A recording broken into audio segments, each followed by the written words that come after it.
Y justamente, hablando de experimentadores, lo que va a presentar Carmen Céspedes tremendamente importante, y quiero que le demos otro fuerte aplauso. Carmen Céspedes, bienvenida al Congreso de hoy.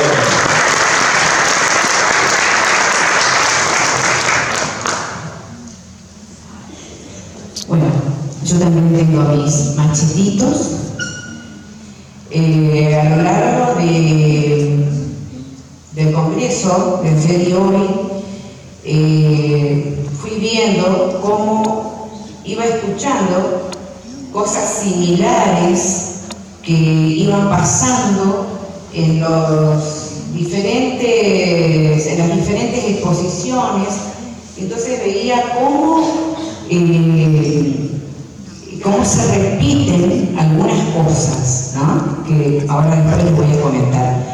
Mi nombre es Carmen Céspedes, vengo de la provincia de Chaco, vivo en Resistencia, y doy con una persona que es un experimentador del impenetrable chaqueño. Y cuando vi la película que presentaste, Débora, realmente terminé llorando, te digo, porque los vaivenes que hay en la investigación, ¿no? Dar a conocer, no dar a conocer, dar a conocer hasta cierto punto, hasta dónde damos a conocer, porque también en mi caso tenemos que proteger cierta información. Con el experimentador que conocí pusimos un nombre ficticio que se llama Walter, ¿no? No doy a conocer el lugar porque él no quiere, porque dice, vienen y me cambian la paz de la vida, no me dejan trabajar, me tiran las bolsas, las bebidas, las botellas, y yo tengo que andar contando, pero por sobre todas las cosas porque no va una sola persona a hablar con él, sino es constante, y él contó a muchas personas su historia, porque esta es una historia. Él tiene la misma edad que yo, son 61, 62 años de experiencia con el fenómeno. Entonces, él me empieza a contar, hace 2 años y 8 meses, me empieza a contar su historia a través del teléfono, porque este trabajo es muy tecnológico, muy digital, ¿no? Mensajes, audios, y a lo largo de los 2 años y 8 meses, él va a enviarme el sonido de una nave que es como una descarga eléctrica, ¿no? En este momento no lo traje, lo que puedo percibir realmente es una gran interferencia eléctrica en el ambiente. Bueno, vamos a empezar. Acá tenemos la ubicación de la provincia del Chaco en la Argentina, al norte de la Argentina. Tenemos una imagen boscosa. El Chaco va a estar integrado tanto por gente que vino de Europa después de la guerra, yugoslavos, checoslovacos. En la parte este del Chaco, especialmente en la zona de Resistencia, van a haber muchos españoles, italianos, algunos alemanes, franceses, y en la parte central van a haber también alemanes, checoslovacos, rusos, ucranianos. O sea, por eso decimos que el Chaco es un crisol de razas, ¿no? Bueno, el Chaco está cubierto de monte. Hoy hoy en día ya no tenemos los montes tan altos, quedan muy pocos árboles por la devastación que está haciendo la siembra de la soja o de cualquier otro cultivo, digamos, ¿no? Especialmente la soja, que estuvo de moda en estos años. Bueno, acá abajo a la izquierda tenemos los departamentos de la provincia del Chaco, a la derecha la bandera del Chaco también tiene su himno. Y en la parte superior derecha vamos a ver en línea roja dos grandes rutas, son rutas nacionales, ¿no? Y la ruta oblicua, la que atraviesa el Chaco desde el este al oeste, es muy importante porque sobre esa ruta va a estar ubicada la línea eléctrica de media y de alta tensión que comunica con Salta. A lo largo de esa línea eléctrica de mucha capacidad en voltajes, hasta 33 kilovoltios, van a suceder muchos hechos importantes que dan cuenta de la presencia de naves que se alimentan de esta red, pero ahora lo vamos a ver mejor. Pasemos a la siguiente. Esta es una fotografía de lo que es la ruta Juana Azurduy, que en la provincia se cobró al menos 2 veces su asfalto, pero sigue de tierra, ¿no? Bueno, acá dice que, y lo comprobé, se entra y se sale rezando. Cuando llueve es un pantano, es una greda impresionante, de la cual se hacen están haciendo unos veladores, unas estructuras como si fuera el palo borracho, ¿no? O sea, se hacen una maravilla de cerámica. ¿Por qué? Porque aparte del crisol de razas, tenemos todavía, y la verdad que me alegra mucho, tenemos la existencia, que realmente tienen un arte que a mí personalmente me conmueve, ¿no? La siguiente. Bueno, esta es una calle interna, cerca del Impenetrable, donde son grandes rectas que comunican, en ángulos de 90 grados, que comunican todo el Impenetrable. O sea, nos perdemos muy fácil. Como verán, es puro monte, pero ya no tan altos los árboles. La siguiente. Bueno, esto es parte de mi colección privada, porque si no me iba a tener problemas con imágenes de Google, donde ustedes ven una gran variedad de cestería, y también vemos acá una lechucita de barro cocido. Esto es de Misiones, donde trabajan mucho con 2 colores, ¿no?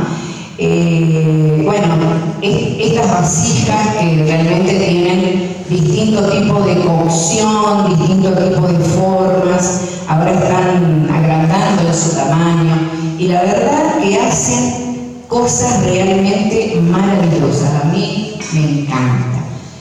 Vamos a la siguiente.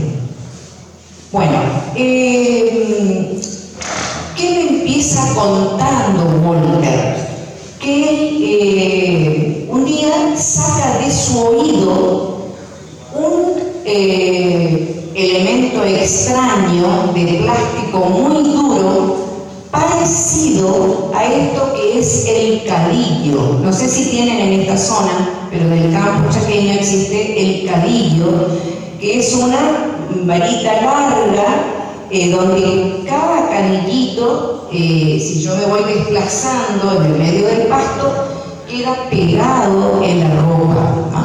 Entonces, él me explica que lo que él tenía en el oído era una forma similar al cadillo y que se lo extrajo con la uña y tomó un palo fuerte para romper a ver qué era eso y era tan duro que se escapa, pero él nunca pudo encontrar eso. También me cuenta que él tiene en las partes de las piernas atrás 2 protuberancias más. Yo con el tiempo pude pensar de que posiblemente él también estuviese intervenido, como vamos a ver después, los animales. Entonces, sin querer, un día en un programa, digo, sin pensar en lo que él podía haber pensado, que él es parte del experimento que sucede en el impenetrable Chaqueño, ¿no? Así es. Bueno, Walter no solamente es un hombre de campo, Walter es un profesor de educación física, estudió en la provincia de Corrientes, y luego va a trabajar en lo que es la empresa eléctrica, la que genera la electricidad de toda la zona, que en la bajada de línea para los pueblos o para las casas particulares, él me explicaba de que la línea bajaba en 1,7 kilovolt de baja tensión, después tenemos la media y la de mayor capacidad sería la de 33 kilovolts, que serían algo así. Yo decía 33.000 voltios, me dice no, se dice 33 kilovolts, que eso es lo más alto, digamos, ¿no? Que cruzan una línea de alta tensión. Acá vemos estructuras. A ver, ¿puede pasar otra vez si hay otra? Bueno, acá. Son estructuras de cemento, también hay estructuras de postes, de madera, que generalmente se utilizan para más cercano a las casas, digamos, ¿no? Esto que tiene un trayecto muy largo, les decía, a lo largo de la ruta que va hasta Salta, se utilizan ya más kilowatt, más alto, y como van mayor cantidad de líneas, entonces se utilizan estructuras más fuertes. Esta es una fotografía que me envía Walter.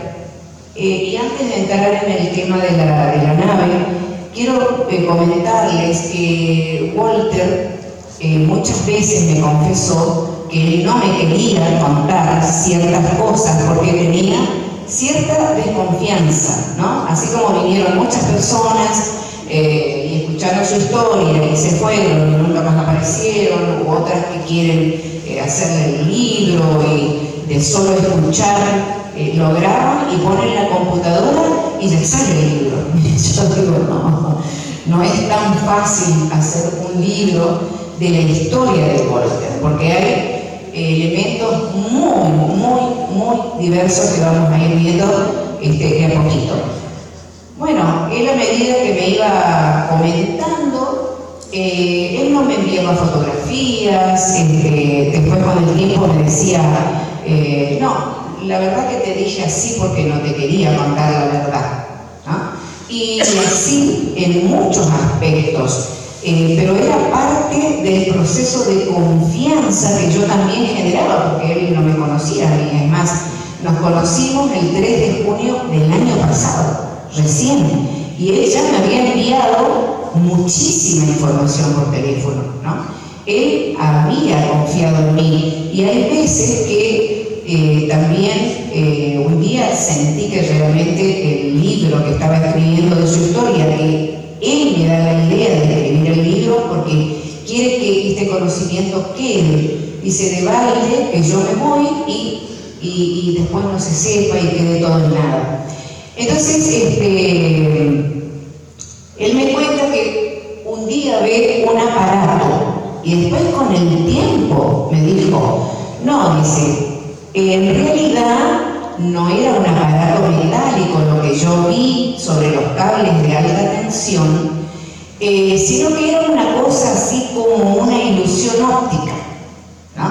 Entonces, la fotografía es original y el redondo que está sobre la estructura lo generé yo para poder representar de alguna manera lo que él había visto. Y él me dice, yo no sé cómo no se cortó la luz. Yo no puedo entender. ¿Por qué? Porque aparte de haber visto esto él, cuando él trabajaba en la empresa, el jefe lo mandaba a hacer control de líneas, a controlar a ver por qué ellos tenían pérdidas de energía. Y él me decía, a ver, ¿cómo se puede perder la energía? Porque las ramas de los árboles tocan los cables.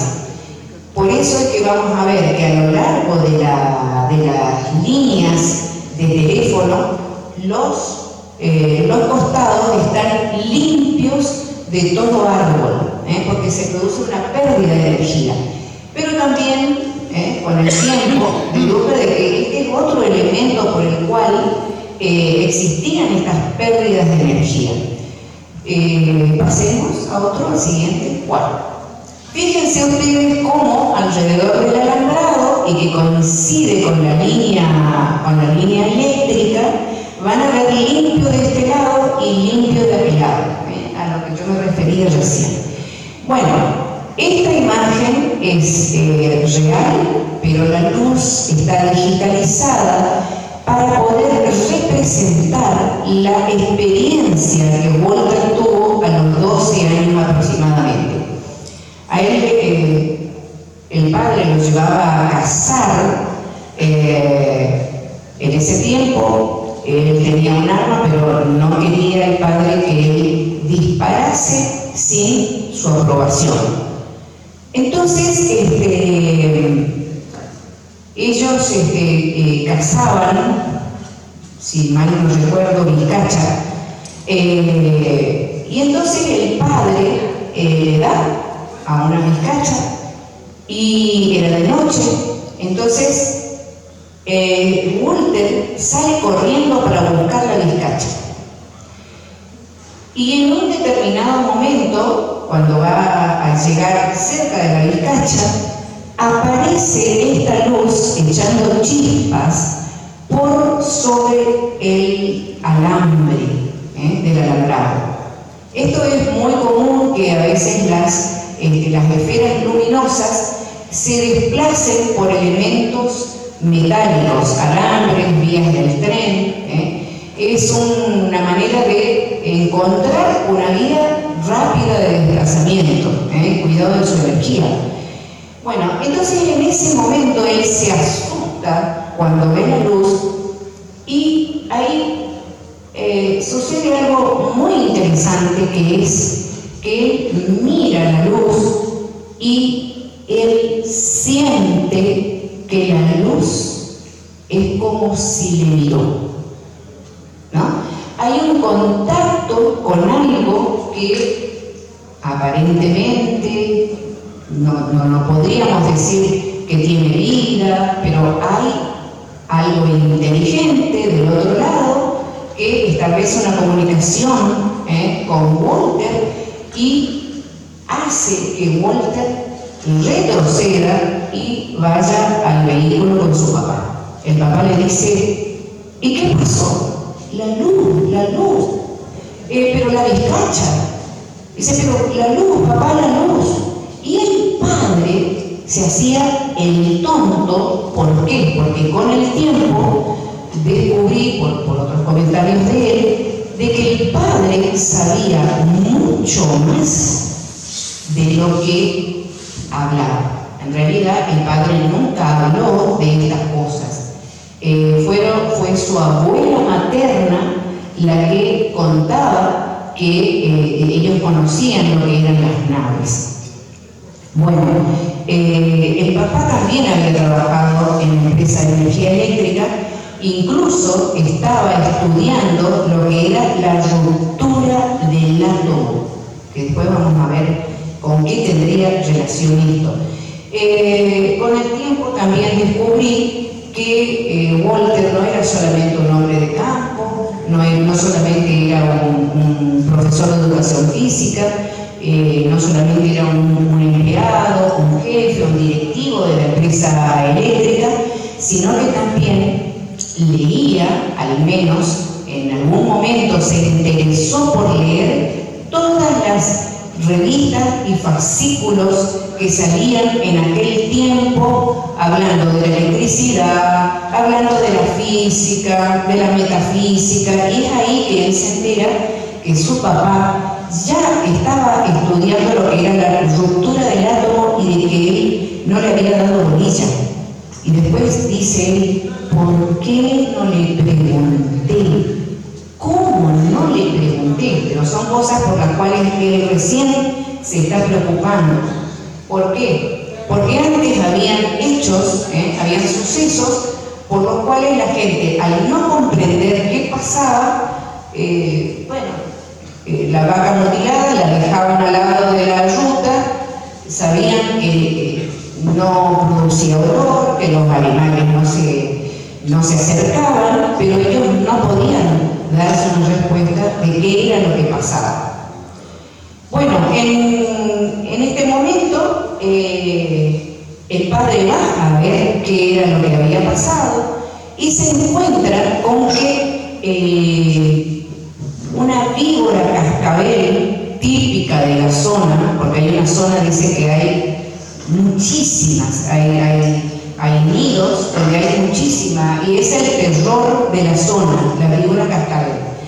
Entonces el padre ve que la víbora cascabel estaba debajo de la vizcacha, por eso estaba tan enojada, porque la vizcacha muerta cae sobre la víbora, y si Walter iba a agarrar la vizcacha, iba a picarle, iba a morir con el veneno, ¿no es cierto?, de la víbora.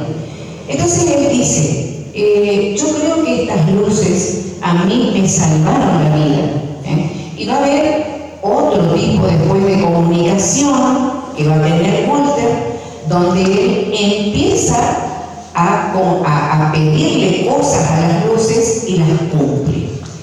Bueno, a la siguiente, pasamos a la siguiente. Bueno, con el tiempo, esto quería decirles hoy, Walter no le daba artículos a estas cosas, pero con el tiempo va observando y hay un cambio. A raíz del momento en que nos ponemos en contacto, que yo empiezo a preguntarle y a contarle algunas cosas, mucho no quería contarle porque tampoco quería influir en su mente sobre estos conocimientos, entonces yo dejo libremente de que él me cuente lo que él sabe. Tal es así que hoy Walter se ha convertido en un investigador, y ahora a todo le da sentido. Creo que ya está demasiado obsesivo, ¿no? Entonces, como que pasó un poco al otro extremo, pero es una persona que observa, que recorre la zona, que compara, que saca, que deduce cosas, ¿no? Aunque por ahí hay cosas que uno dice, a ver, esto con qué tendrá que ver, digamos, ¿no? Pero hoy en la película tomé una de las frases últimas que decía, ¿podemos distinguir la verdad de la ficción? Hay acá un punto también en la historia de Walter, que yo voy a después contarles otra frasecita que la construí, donde no hay un límite entre la realidad, la ficción, la subjetividad, lo que uno pueda pensar del caso. Cuando voy el año pasado, el 3 de junio, a visitar a Walter, a conocerlo, él vive más adelante de esa peña, llega la tardecita y me dice, quédate un día. Dice, quédate. Y la verdad que yo tenía ganas de quedarme para ver qué tipo de naves se veían allá.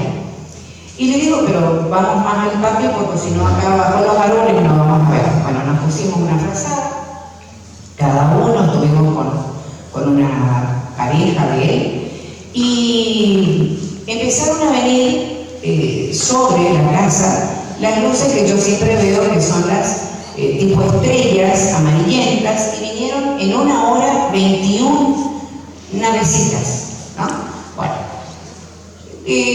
cuando ya decidimos que no iban a pasar más, que íbamos adentro, que ya había terminado el despliegue, pero ojo, las 21 no vinieron una detrás de la otra como los Starlink, Unas venían de norte a sur, otras de sur a norte, algunas agrandaron en su tamaño y algunas no hacían señas. Y entonces cuando ya vamos a decidir entrar, la pareja de él está mirando hacia el oeste, yo estaba mirando hacia el este, y él se pone mirando al norte, pero tocando su celular, ¿no? Y entonces la chica dice, mira, y entonces doy vuelta y veo esto. Nunca vi esta luz, esta nave, pero era quizás la imagen, porque esto no es fotografía de la que yo vi. Yo vi parecida, pero perfectamente delimitada en su contorno, pero cuando agrandó su tamaño, sí se la vio como unos rayos, unas energías azuladas. Pero esta imagen, recuerden que es 3 de junio que yo estaba en la casa de él. El 16 de mayo, esta luz se presentó a un colega de mi ciudad que estuvo de viaje en Perú en un congreso que hicieron, un congreso pequeño, donde salió publicado en Google, en YouTube, salió publicada la filmación de esta nave. Entonces yo me puse a pensar, ¿cómo es, qué proceso psíquico o de contagio, como fue el tema del congreso anterior en Victoria, por dónde pasa el contagio, por la psique de la persona? ¿Qué es eso de que el 16 de mayo yo vi esta nave en un video, y lo estuvimos hablando, y ahora 3 de junio la veo en el paisaje?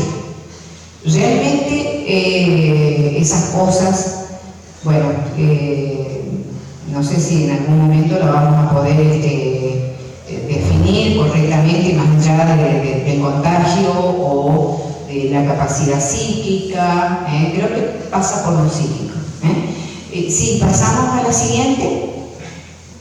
Bueno, esta es una fotografía que Walter me envía y dice, vi 2 luces que jugaban entre sí. Están muy cerca del suelo y acá se produce la iluminación del suelo. También hay acá, entonces yo la mando a analizar a esta fotografía, pasamos a la siguiente, y le digo, a ver, iluminame esta imagen porque no se ve nada y quisiera que tenga un poquito más de luz. Y entonces me dicen, o sea, está hecho por técnicos que manejan tecnología, no como yo. Me dice, mira, le di toda la mayor cantidad de luz. Entonces, ¿qué pasa? Vemos que entre ambas hay una especie de... se ven como unos pixelamientos verdes, también tenemos allá, pero aparentemente estos serían los árboles que están abajo, y esto sería una proyección luminosa de la que iba más abajo, ¿no?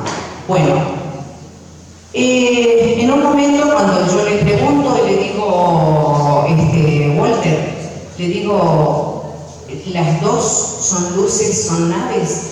Entonces dice, no, la de abajo es un foco que tengo ahí en el campo. Pero al analizar, o sea, una persona que por ahí se cansa de que yo insista tanto en encontrarle el pelo blanco al gato negro, esa es la situación. Entonces, como veo, y en otro análisis también que se pixeló la imagen, se pixelaban las dos de la misma manera, ¿no? Entonces yo digo, no es un foco el que está abajo. Aparte, el gran sector, fíjense que si es un árbol, la distancia que ilumina esa luz, entonces no es el foco, ¿no? Aparte él se maneja en total oscuridad. ¿Por qué? Porque hay ladrones, está el tigre, él dice el tigre, pero es el yaguareté, y tuvo que alambrar el sector de la casa con 12 hilos de alambre hasta una altura así de casi 2 metros, y abajo una distancia de 10 centímetros, porque en realidad hay 11 yaguareté sueltos en el impenetrable chaqueño que han rescatado del zoológico de Saspilla, ¿no? Pasamos a la siguiente. Bueno, esta es una escena digital que yo creé. ¿Para qué? Él va a tener 2 accidentes muy grandes. Uno en el tractor, donde atrás de la rastra, la rastra, ya sean los discos o los rastrillos que van arrastrando los tractores cuando están trabajando la tierra. Él en un momento determinado siente una gran explosión, la tierra se levanta muchísimo, cubre todo el tractor. Esa información fui sacando muy de a poquito y a través del tiempo, porque él me hablaba de la rastra y no me explicaba qué era la rastra. Yo tenía entendido que eran rastrillos y no, él me muestra que eran discos. Bueno, en ese momento, él por el movimiento se va a golpear contra el volante y va a perder un pedazo de diente, pero llega un momento determinado en que él está desde arriba viendo la escena, o sea que podríamos definir con un encuentro cercano a la muerte, y que esos momentos son en los cuales el tiempo va a suceder de manera diferente, o sea, más veloz, se produce un silencio, y parecido al efecto campana que Gisela había hablado, donde aparecen las luces y no suena ni el grillo, ni el viento, ni nada, se hace un silencio total. En el encuentro cercano a la muerte pasa algo similar, donde él va a ascender, o sea, su consciente asciende y ve su cuerpo ahí sentado en el tractor y ve que se mueve el alambre. Entonces yo le pregunto qué era el alambre. Dice el alambre, pero era el alambre del cable de la luz, era el cable de esa. Yo siempre insistiendo en que me dé el detalle, pero para poder comprender el caso. Entonces, hace poco tiempo él me explica que él de arriba ve todo el alambrado como si hiciera una onda. ¿Me estás dando el tiempo o querés 5 minutos? Bueno. No, voy a redondear porque, a ver, la historia es larguísima. Tenemos que en la parte de... ¿Qué cayó en la parte de atrás del tractor? porque después vinieron a ver y el muchacho que vino a ver con él va por delante y vuelve corriendo y se va a la camioneta, agarrándose la cabeza. Entonces, ese sector que atacó la cabeza del muchacho, a él no le pasó nada, pero él, le pregunto, ¿en algún momento pudiste medir la radiación? No, yo no estoy radiado, pero hay un hecho que podría indicar que está irradiado, que es cuando estaba esperando en el amanecer para salir a trabajar, viene cayendo una florcita, una semillita de la tipa. La tipa es un árbol impenetrable y tiene 3 como aspas de helicóptero. Entonces cuando cae así. Y a determinada distancia, 1,5 metros de él, 1 metro y medio, ¿qué hace la semilla? Sale expulsada como si él tuviese un campo magnético. Bueno, vamos a tener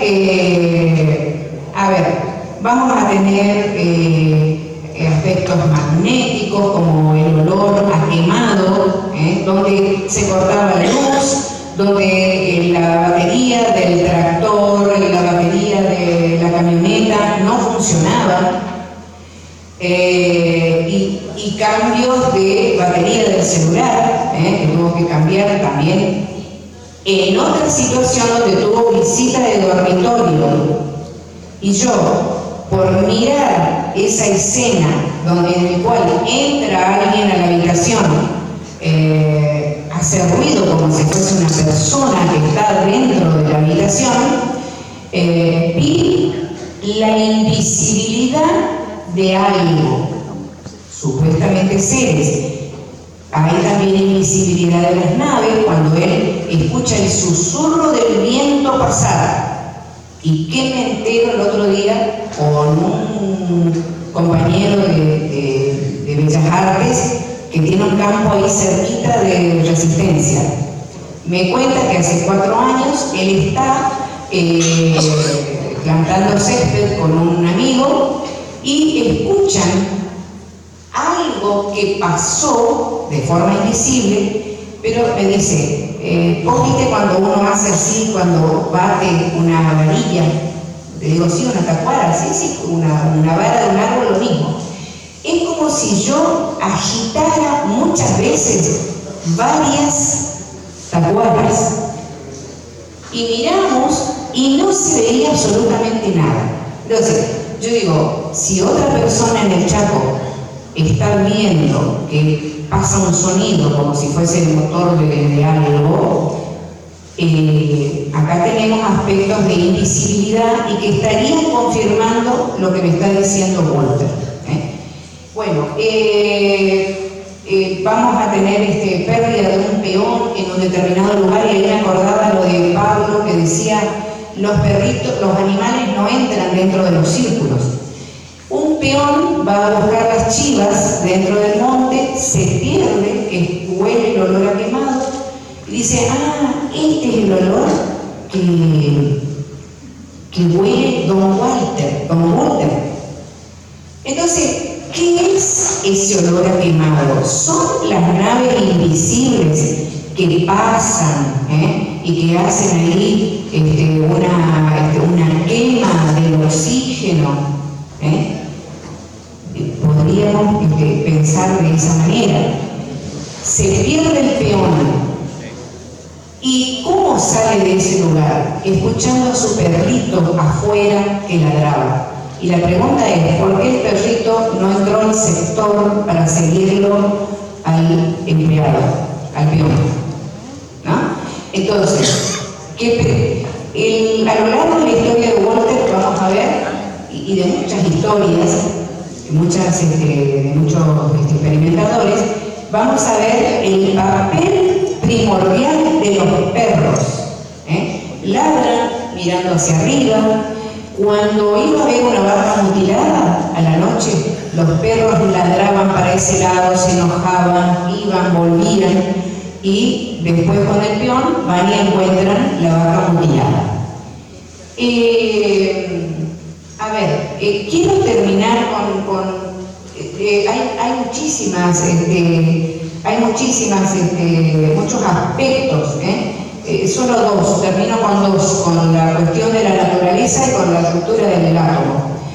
Al escribir la historia de Walter, yo digo, la naturaleza se presenta tan sutilmente desconfiable. Pasemos bueno, ese es el accidente eléctrico, pasemos a otro. Estos son las vacas mutiladas, los ojos de los cerdos, cómo le sacan, y a los potrillitos, cómo le hacen un agujerito de 1 centímetro aproximadamente, y después se cierra sola la herida, ¿no? Pase a la otra vez. Bueno, acá, la naturaleza se presenta tan sutilmente desconfiable. ¿Por qué? Él me dice, fui corriendo a buscar el celular y saqué esta fotografía, pero ya se estaban yendo. Él me dice, son naves. Yo tengo que pensar también lo otro. Tengo que pensar que hay nubes lenticulares. Pero las nubes lenticulares, yo me pongo a investigar, se crean alrededor de la montaña, en las partes más altas, en la troposfera. Entonces digo yo, ¿qué hace una nube lenticular sobre el monte del impenetrable? Pero también dice que estas nubes se forman por corrientes verticales en ascenso. Entonces, esas corrientes verticales serán los aspectos ventana que hablaba Gisela, los portales, donde él va caminando por un camino y sale a 5 kilómetros y que no era la primera vez. Hay veces que salía en poco tiempo en otro lugar. Pasemos a la siguiente a ver qué. Bueno, ahí tenemos, eso fue el paro de unos docentes cortando la ruta, y un docente saca la fotografía. Y pasemos a la siguiente. Bueno, yo hice una comparación y parece ser que no se parece ni a un helicóptero ni a un avión, ¿no? Sí está muy pixelada la imagen porque la sacaron, o sea, no es lo mismo sacar con una máquina profesional, ¿no? O estar esperando naves, ¿no? Aparentemente fue una nave porque en otros momentos también él va a ver naves en color plateado brillante. Podemos pasar a la siguiente. También él ve una nave sin luz, en plena oscuridad, de aproximadamente 400 metros, que eso lo ve más o menos de joven, que eso sí le cambió la vida. Bueno, esta fotografía me la manda una colega de Río Muerto, o sea, de la ruta que va de Resistencia a Taco Pozo, y la tuve un tiempo, y le digo, ¿para qué me mandaste esa fotografía? Y la luz, no le digo la palabra que seguía, ¿no? Bolu, la luz, Bolu. ¿Qué luz? ¿No es el sol? No, es una luz, me acordé de vos y saqué la fotografía. Y acá vamos a ver un reflejo, porque ella lo sacó dentro, por allá hay otro, lo sacó dentro del vidrio de la camioneta. Al tratar de agrandar, mejor dicho, con la computadora no pude agrandar, sí vi con una lupa que en la parte superior, por acá y otra más arriba de esa luz, hay 2 brillos metálicos. Son como navecitas tan pequeñitas, pero tan pequeñitas, de 1 metro, 1,5 metros, y deduzco que ese no es el sol por la proyección de la sombra en los árboles. ¿Qué quiere decir? Que el sol estaba al mediodía, porque era cerca del mediodía, estaba arriba, y eso no era el sol. O sea, testimonio de esta docente en los primeros días de febrero que lo toma su trabajo. Pasamos a la siguiente, a ver si... Bueno, esta es la última foto que él me manda, donde él en todo el monte encuentra un árbol quemado a los pies. Me dice, ahí no hubo incendio, no cruza la gente porque no se van a tomar mate ahí a los pies del árbol. Entonces, él supone que esas luces que entran al monte o que salen de la tierra, porque yo también luces que salen de la tierra, suben hasta por encima de la copa de los árboles y bajan, y él dice quizás el árbol hace de antena y se metan por la raíz del árbol. Esa es una idea que él tiene. Yo investigué a ver qué clase de hongos o de otra situación del árbol que pudiese dejar negro, pero aparentemente ni siquiera los hongos dejarían tan negro como este aspecto que es de quemado. Y relacioné también la diferencia que hay entre un árbol quemado por un rayo, porque el rayo rasga las ramas, ¿no? Y acá estaban solamente quemados en la parte interna. A ver, creo que es la última. Y quiero terminar con esto de la ruptura del átomo. Yo sé que es un tema que solamente psíquicamente el doctor Berlanda estuvo hablando de los aspectos psíquicos, pero yo me puse a pensar si la ruptura del átomo que ocurre acá con la historia de Walter es cuando él va manejando y tiene que llegar a 80 kilómetros en camino de tierra con pozos y llega en 5 minutos a la ruta, y él generalmente tarda 2 horas. Entonces, es el momento en el cual Walter, por preocupación, tiene que retirar a su hijo de la escuela, tiene solo 15 minutos y 90 kilómetros que recorrer. Y dice, yo lo último que recuerdo es que iba un taxi delante nuestro, después no recuerdo más y ya estoy entrando al pueblo. Entonces, ¿qué pasa ahí? ¿Es una abducción o es la mente de Walter que por su preocupación se produce una bilocación cuando él tiene que ir a dar agua a los animales y no saben si tiene o no animales, y el peón le dice después a la esposa, mira, dice, Walter llegó ahí. No puede ser, dice. ¿Dónde está el vehículo de él? Fueron a mirar y no había ninguna huella, pero ellos lo vieron a Walter allá en el campo.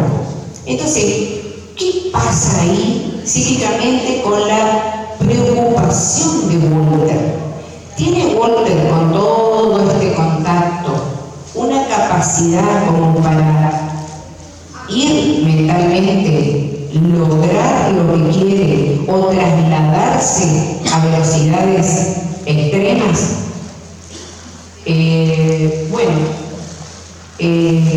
Cierro acá porque realmente hay mucho por investigar, porque este es un primer aspecto de la historia de Walter. Ahora tendríamos que ir con tecnología para filmar, para medir la ionización del aire o del campo. Él pidió agua dulce y las esferas anduvieron por los pozos de agua salada y después tuvieron agua dulce, que él pidió. Él pidió a las luces que le den agua dulce. Entonces, Hay mucho por investigar, muchísimo. Es una historia apasionante, muy complicada porque tenemos muchos aspectos, electromagnéticos, psíquicos, invisibilidad, las naves nubes. Cuando yo le decía, la naturaleza se presenta tan increíblemente venir. Dejo acá